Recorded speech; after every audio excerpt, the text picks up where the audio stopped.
Hi everybody, it's me Jill and welcome to Jill Informed.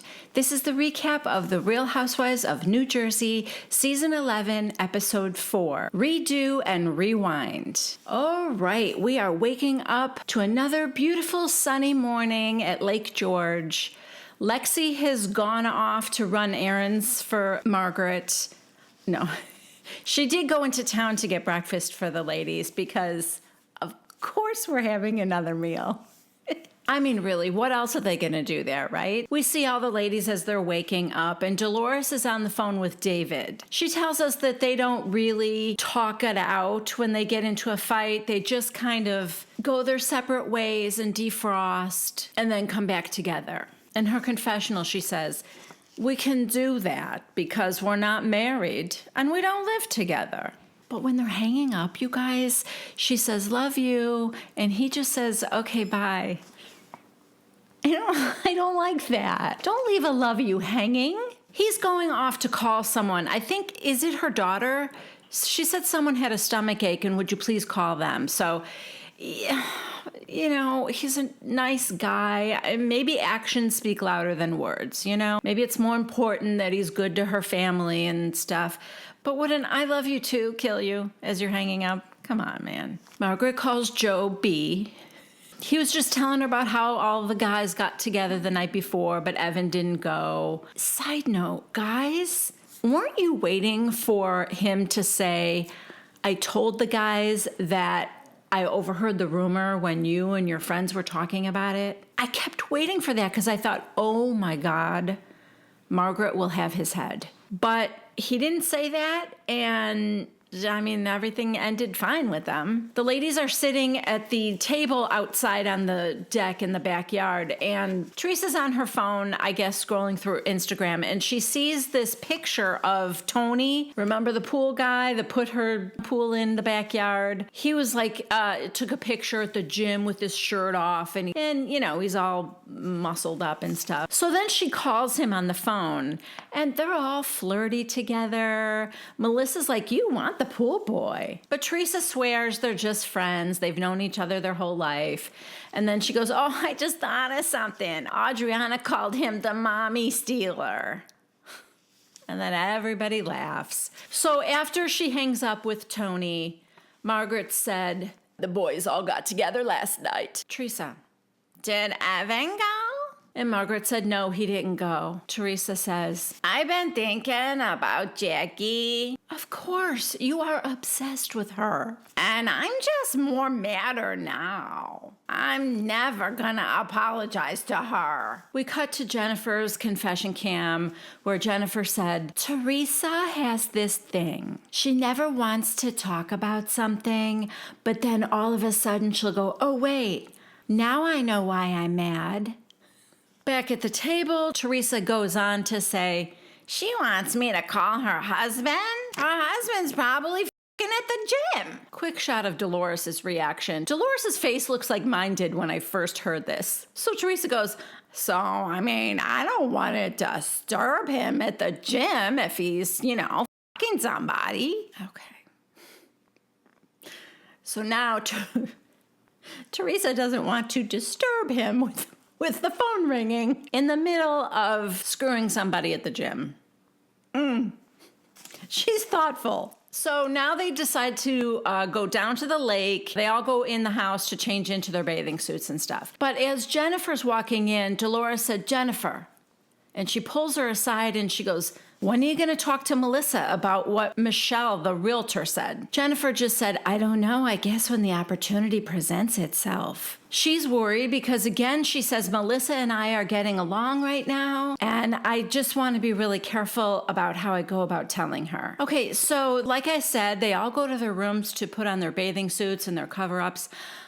Side note, can anyone tell me how this macrame thing that Teresa is wearing could in any way, shape, or form be called a cover-up? What is the point of that? Let me slip this on while I walk down to the beach, and then I can take it off and go in the water. But if I'm going to get up and go back to the house, I'm going to have to put it back on again because, what, you're modest?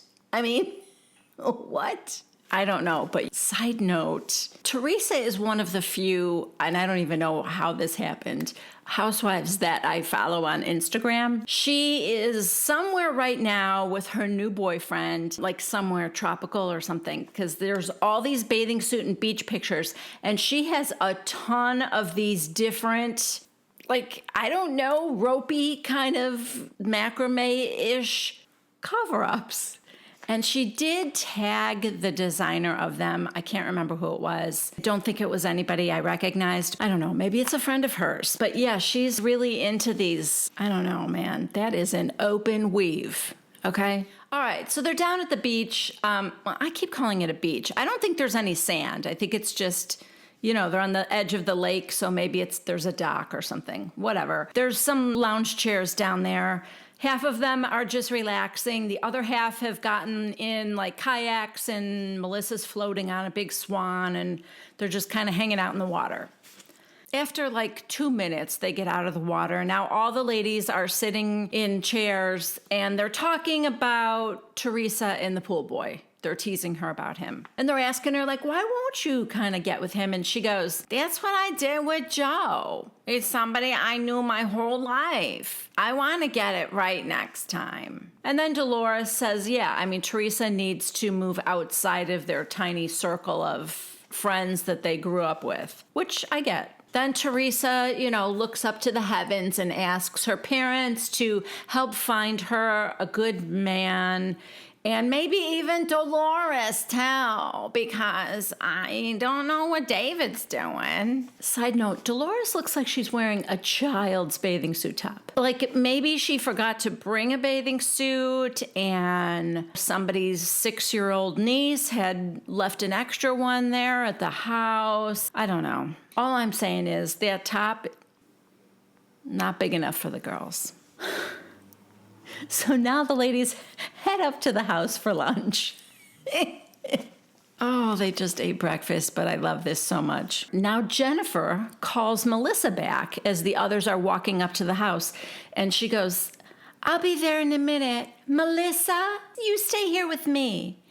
And Melissa's like, okay. Already Melissa is suspicious. So they sit down together, and Jennifer's like, I just feel like we need to catch up. Then she says, I have something that's been on my mind. Melissa's expression changes to like, oh God, what fresh hell is about to rain down upon me? And she goes, okay, Jennifer. And I didn't want to say it in front of everybody else. And Melissa's like, spill it. And so she finally tells her what Michelle, the realtor, told her at Evan's birthday party about Joe owing her husband money. Like, tens of thousands of dollars. But what she said is that Michelle told her that Joe and her husband were supposed to split the profits 50-50, but Joe never paid him a dime. Melissa's like, tens of thousands? What are you talking about? That doesn't even sound right. Why would my husband split 50-50 with someone? And good point, because this is growing with Gorga. But I mean, it's his thing. So it really kind of doesn't make sense that he's going to be splitting all profits 50-50 with, I don't know, the MC basically. Side note, Melissa's necklace says wifey, and I don't know how expensive it is, but honey, if you're watching this right now, I would never want a necklace like that or any piece of jewelry that says wifey. Thanks in advance. Anyway, Melissa is shocked, and she's like, oh my God, does Teresa know this? Jennifer said, I don't know. She never said anything to me about it if she does. So Melissa's like, this is Teresa's friend talking shit about her brother. I mean, I think that's pretty effed up too. Side note, I wonder if Jennifer should have pulled both of them aside, because that is true. She's making disparaging remarks about Joe Gorga. So I feel like Teresa would want to know that too, right? I don't know. I feel like if Teresa did know, she wouldn't be dating Michelle, because nobody puts Joey in a corner. Anyway, Melissa said, thanks for telling me, and, you know, I'm starving. Let's go eat. I mean, of course they're starving. Breakfast was probably like 45 minutes ago. Anyway, Jennifer's just happy that she didn't shoot the messenger, and they seem to be good with each other. So they head up to the house. The other ladies are at the table. When they walk into the kitchen, Teresa wants to know where they've been or what they've been talking about. Don't worry, Teresa, it wasn't about your beloved Jackie this time. They kind of look at each other, and Jennifer said, well, I'll let Melissa tell you. So Melissa goes, Teresa, did this girl Michelle tell you she was talking shit about your brother? Teresa says, no, but I feel like she answered weirdly, like maybe too quickly. I'm thinking if this was news to you, you'd be like, what? No, what did she say? But Teresa just goes, no. Melissa goes, she didn't tell you that he owes her husband money or something like that? Okay, thank you, Lexi. This is the reaction I expected out of Teresa. Show me a face like this. Teresa, conversely, just shakes her head and goes, swear to God. Okay, she knows. Right? Also, not as good a liar as we may have previously thought. Margaret asks Jennifer, did you know this Michelle before the party? And Jennifer said, that was the first time I met her, but we did talk on the phone because she was helping us with a short home. A short home? Is that like a short sale? I don't know. Is that like a foreclosure? If you guys know what Jennifer meant, because I'm curious if she and Bill are looking to buy a house that's in foreclosure, or maybe it just means like a short closing and they're looking to move quickly. I'm just surprised that Jennifer is looking to move at all. And maybe she's not. Maybe they're buying a second home because, her credit card has no limits, as we were told in her tagline. So there's more to that story that I think is interesting and I hope comes out. So Jennifer's saying, but that's the first time I met her in person.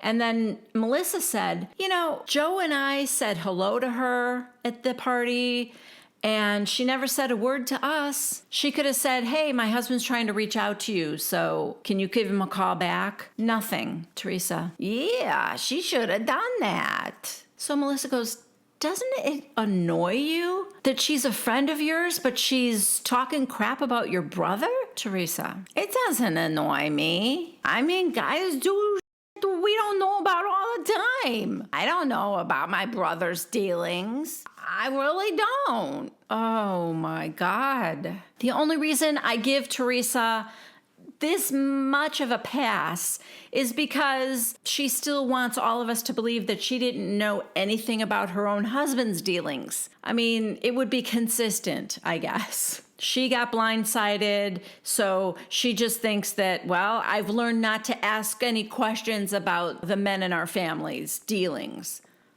But the other thing that tells me is I think she knows there's some shady stuff going on. But Melissa, in her confession cam, she's like, really? You don't know if your brother's dishonest? Okay, if this was ever said about Teresa and we didn't defend her, there would be hell to pay. So back at the table, Dolores says, well, it's going to be very awkward using her as your real estate agent. Teresa, yeah, she's showing my house. She's the #1 realtor in New Jersey.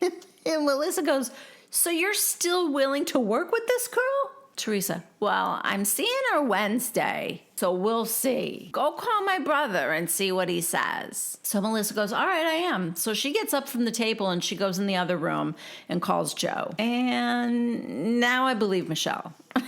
Not that I didn't before, but Melissa tells him what Michelle said, and his reply is, how do I owe him money? Not like, the confusion I would think somebody would have hearing something outlandish for the first time.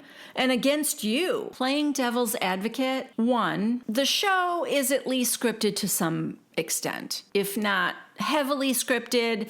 We know for a fact that certain scenes are shot over again if there were technical difficulties or something. I have seen in the past slip-ups with like consistency. There was once a conversation where someone had a necklace on and it kept being on or off every time the camera would cut back to that woman. So you know that there's certain conversations and things that get filmed more than once for the purposes of production, right? So giving the benefit of the doubt, it is possible that this was the second time Teresa had to say her response or Joe had to say his response. And that would explain the reaction not being shocked. The other possibility is this could just be his reaction. Even though I think I know how I would react and how I think other people should, people react differently to things. Doesn't mean they aren't innocent. And the third possibility is that they are just shady shysters. And they are not shocked. And they all know that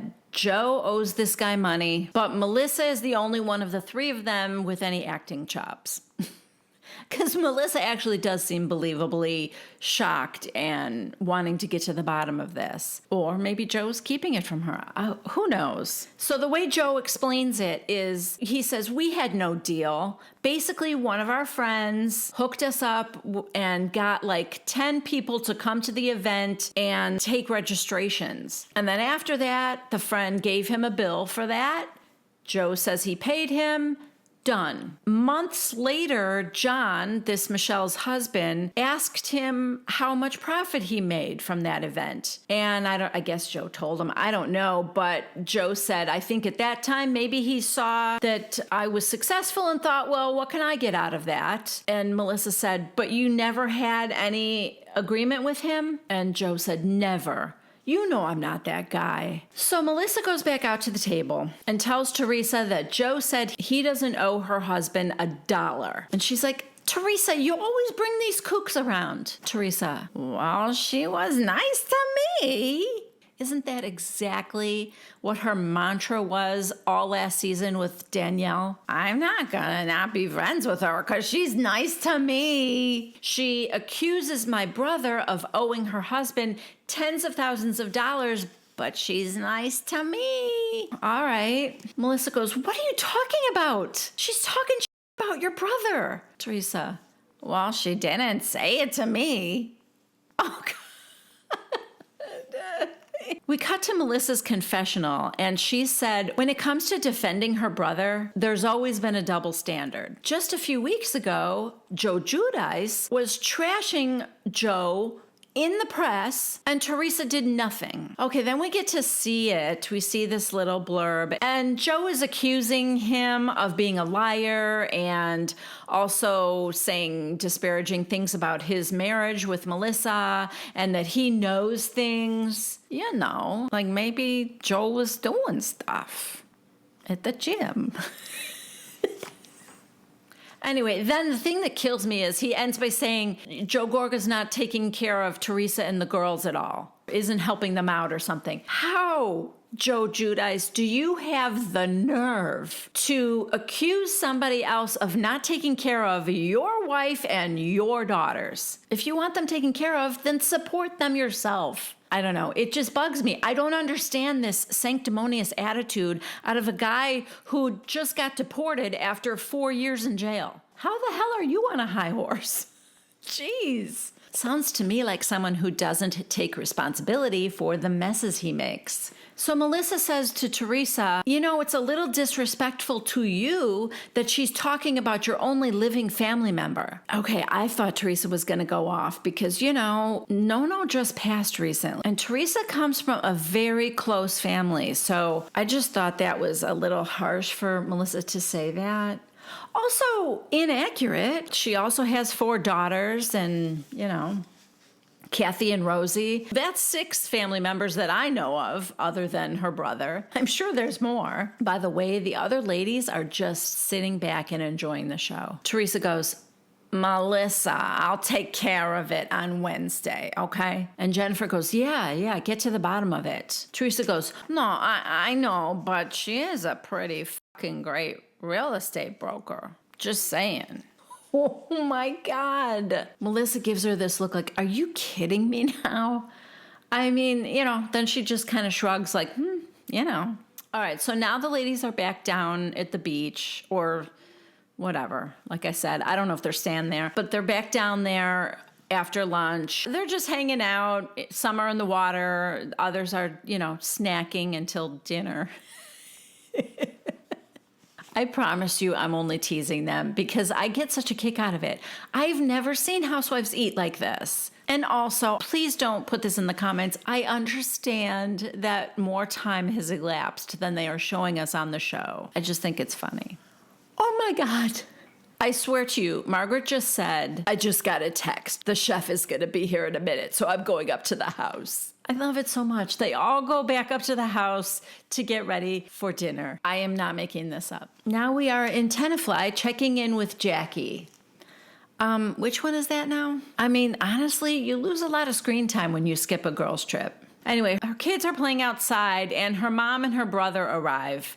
And then her mom goes somewhere. I think she just was maybe dropping off her brother. So Jackie tells us that the first week of March, and this would be like last year, her brother and his wife and like his in-laws went on a 2-week cruise in South America and they got COVID. And they were stuck on the ship for a month because Chile wouldn't let them get off the ship. So they were just kind of floating, trying to figure out like how to get back to America. I kind of remember stories about cruise ships at that time having like outbreaks of COVID and stuff. Anyway, Jackie said, she was really worried about him because her brother has a learning disability. I think we learned that when we first met him a few years ago. And, she couldn't get to them and she was just worried about him, So now she and her brother go into the house and they sit on the couch and have a chat. He said something about his friends and she goes, oh, you like spending time with your friends, huh? And he said, oh yeah, I like it a lot. And she goes, yeah. Then she feels the need to burden him with the troubles she's having with her friends. She tells him, well, I have a friend that spread a very bad rumor about my family. This doesn't feel right to me. I get that Jackie has no one to film with, but this reminds me of when she was pestering her kids with it, and now she's bothering her brother with her trouble with Teresa.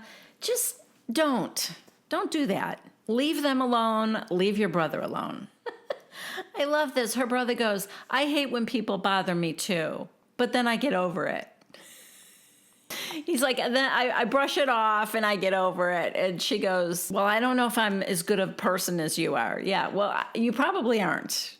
Let's just go out on a limb here and say you're not. But anyway, she thanks him for his good advice and it's sweet.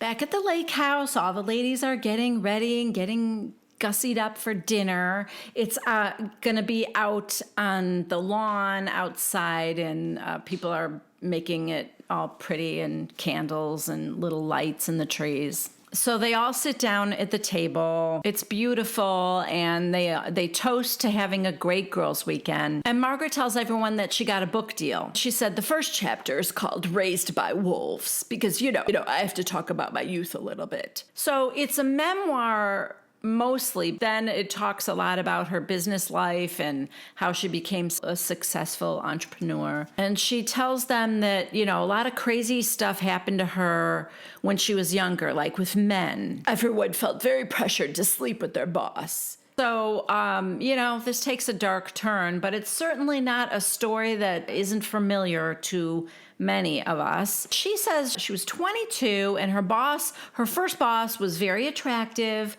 but he was 20 years older than her and they were out doing something and then they went back to his apartment, did she say? I'm not sure where they were exactly, but he was pressuring her to sleep with him. And she said, I just started this job, so I did. And then she says, I'm putting it in the book because I want other women to learn from it. And Jennifer in her confessional said, I would never admit to that. I mean, some things you just take to the grave. Excuse me, aren't you the girl that revealed that one time you were stuck in traffic and you pooped in your pants? In fact, you can watch that recap right here. They were playing Two Truths and a Lie, and that was one of the true things about Jennifer. You didn't take that little gem of a story to the grave, did you? And I kind of wish you did. I keep thinking to myself, how far from civilization would you have to be? Anyway, so Margaret finishes up by joking that she's going to give everyone an autographed copy of my headshot. Everyone's laughing, saying they had such a good time on this girls' trip because this is the last night. Teresa says, yeah, it's fun to laugh. It's so nice to have like an easy time. Jackie's not easy. Oh my God, Teresa. You have to get over her. I'm sorry, the love of your life didn't come on this trip. You'll be seeing her soon, I'm sure. Okay, next we are back in New Jersey, and we are with Margaret, and she's meeting Jackie for iced coffees. I have to laugh because Ben and Ronnie, the guys from the Watch What Crappens podcast, constantly joke about how, for some reason this season, Margaret is very into iced coffee, and like she served it to the ladies before they went on the trip, and she talks about it all the time. All the time. And here is another scene of her ordering an iced coffee. So anyway, Jackie gets there and she asks, so, how was the trip? And she said it was really nice, but everybody missed you. And surprisingly, nobody more than Teresa. She talked about you constantly. Jackie says, yeah, I just thought it would be better for everybody if I didn't go. Glad you guys had fun. So they do talk about Teresa and how bad what she said was and how detrimental to Evan it was. Guys, I'm getting a little tired of it. I don't for one second think that Teresa is in the right here, but Jackie, oh my God, get over it, girl. You don't have to like her, but please just stop talking about it. Evan isn't destroyed. He didn't lose his job. I just need her to stop talking about it. Margaret says, listen, in Teresa's mind, she was thinking, I'd want to know if someone was spreading that rumor about me, even if it wasn't true. But it was her that was spreading the rumor. And she didn't tell Jackie. She told everybody else as she was spreading it. That argument makes no sense. Yeah, okay, I can understand that too. If that rumor was going around about me, I would want to know too. But the person that told her was one of her friends. And as I recall, Teresa said, well, maybe her friend shouldn't have told her. Jackie starts to become a little annoyed with Margaret giving her a pass. And Margaret's like, I'm not giving her a pass. It's just that I know how Teresa thinks. Well, could you tell the rest of us? Because I have no idea what's going on in her head. Anyway, when she says, I know how she thinks, Jackie says, I'm surprised you're so forgiving of somebody who last year had you assaulted. And I was thinking the exact same thing. You know how Teresa thinks, so you know that she told Danielle to yank your hair. Do it, do it, do it, do it, do it. Margaret's answer to that is forgiveness is about her, not the other person.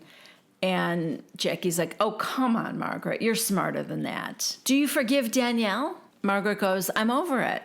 Jackie's not buying that for a second. She said, you don't give that woman forgiveness, just like I don't forgive Teresa. Anyway, Jackie goes on and on about how upset Evan is. I'm sure he's pissed, but Jackie acts like he's been under the covers and not eating for days. And I don't think he's taking it that hard. Anyway, she wants to have a do-over and get everybody together, real friends now this time, and have another birthday celebration for him so that he can forget about the last one that was so bad. She doesn't want those horrible memories to haunt Evan forever. He's not going to have bad memories of his last birthday party because he didn't know any of this was happening. He probably will remember having a really good time. Whatever. I mean, it's an excuse for a party, I guess. It's fun.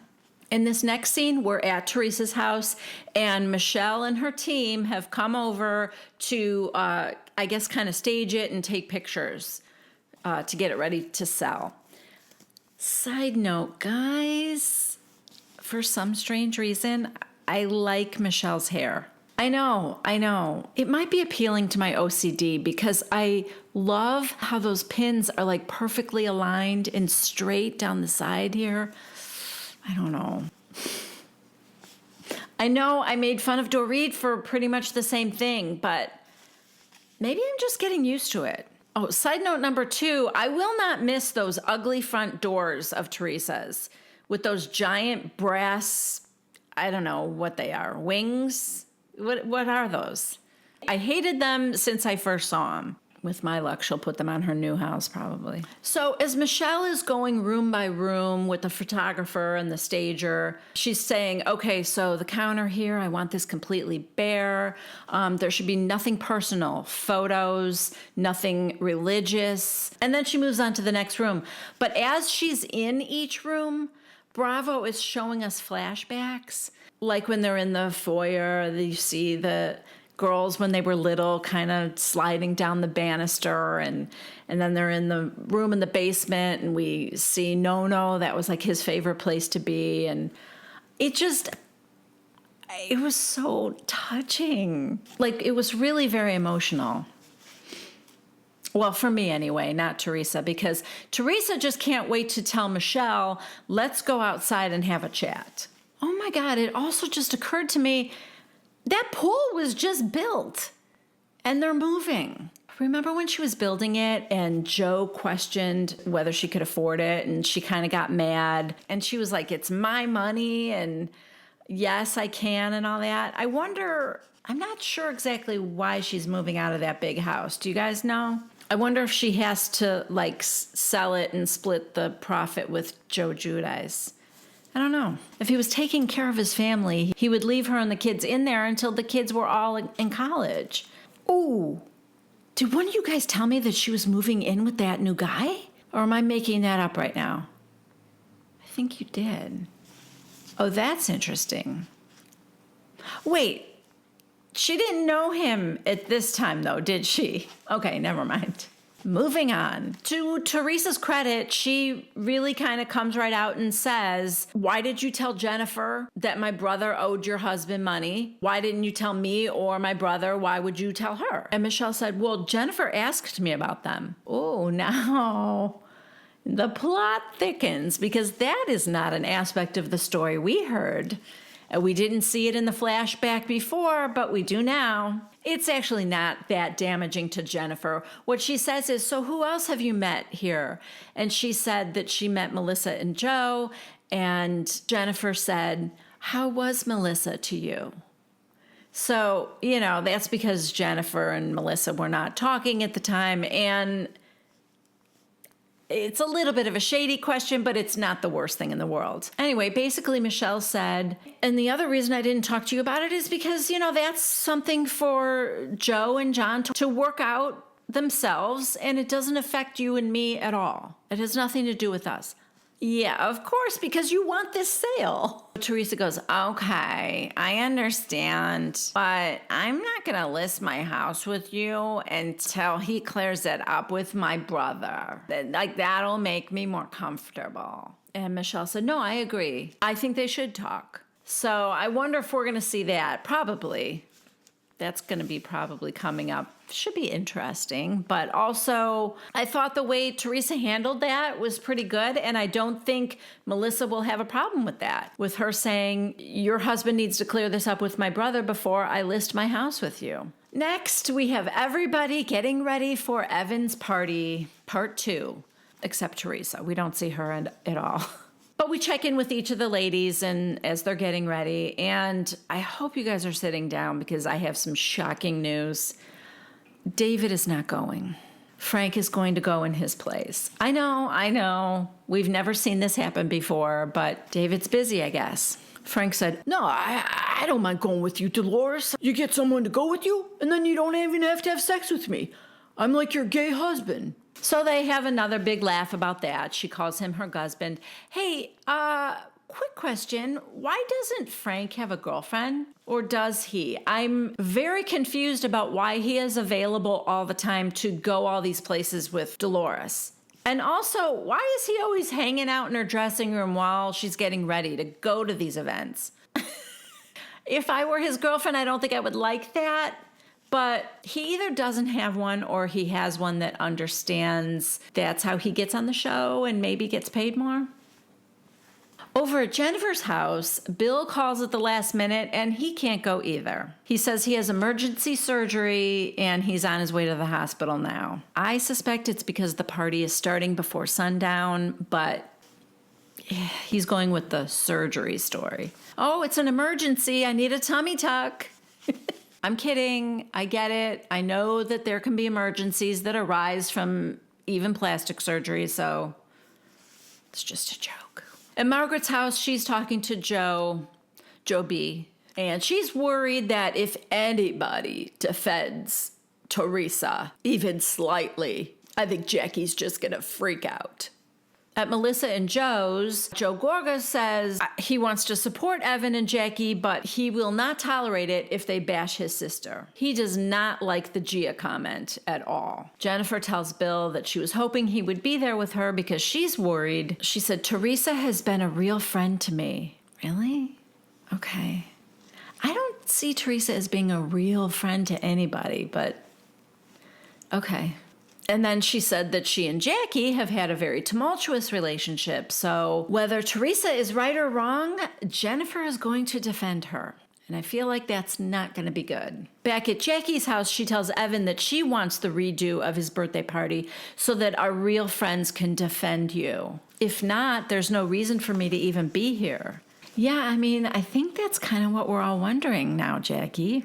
Is there a place for you still on this show? The one thing that I like Jackie for is that nobody else calls Teresa out on her and that is annoying to me. But nobody can be a lone wolf on these shows, you know? They're ensembles. And so if people aren't going to be having Jackie's back and it isn't like 3 people against 4 people, or if it isn't kind of even, it can't just be one person is my point.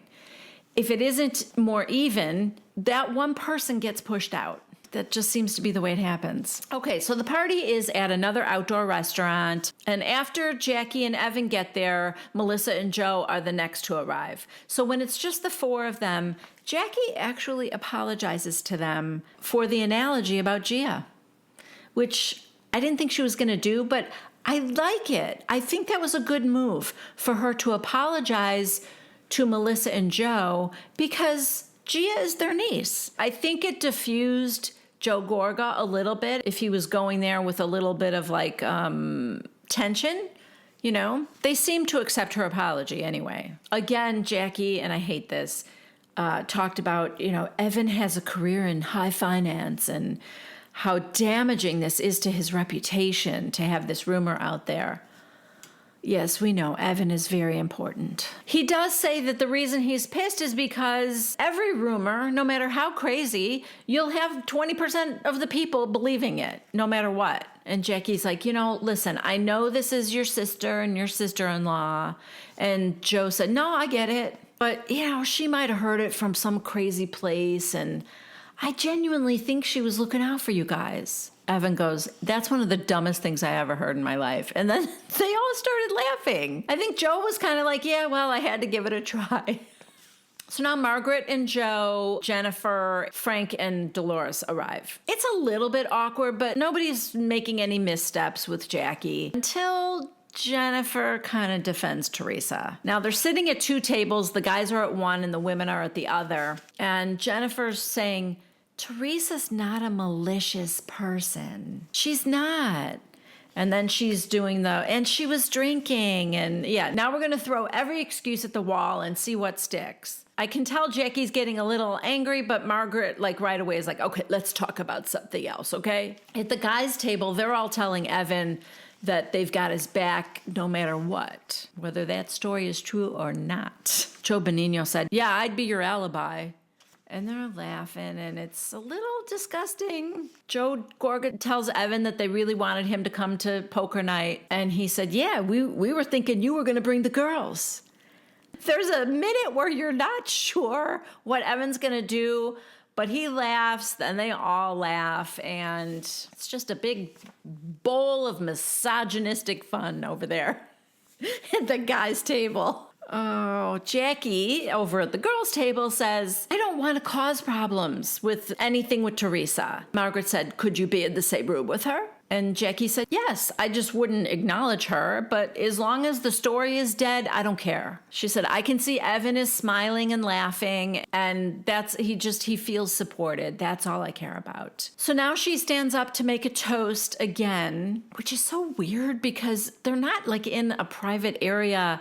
They're at one end of the restaurant, but there's still other people at their table. So I just think it's weird to stand up and make a toast, but she does. And she says, I would like to say a few words. Thank you everyone for coming. Evan, I love you so much.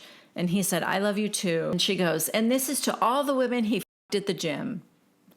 So everybody laughs, and that is the end of episode 4.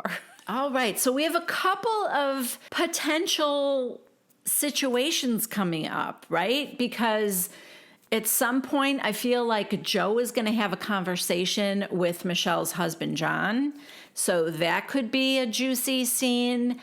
And also, will one of the guys out Joe B and tell Margaret that he told them all he overheard the rumor about Evan when you and your friends were talking? Because that won't be good. So I hope that doesn't get just glossed over, you know?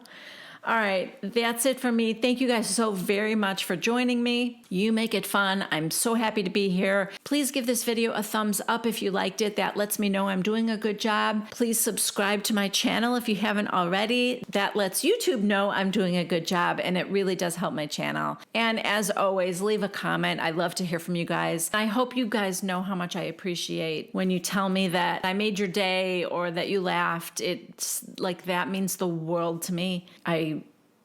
I just wanted to say that. Okay. All right. I will see you next week with the next recap of the Real Housewives of New Jersey. Wash your hands, wear a mask. I love you. Bye.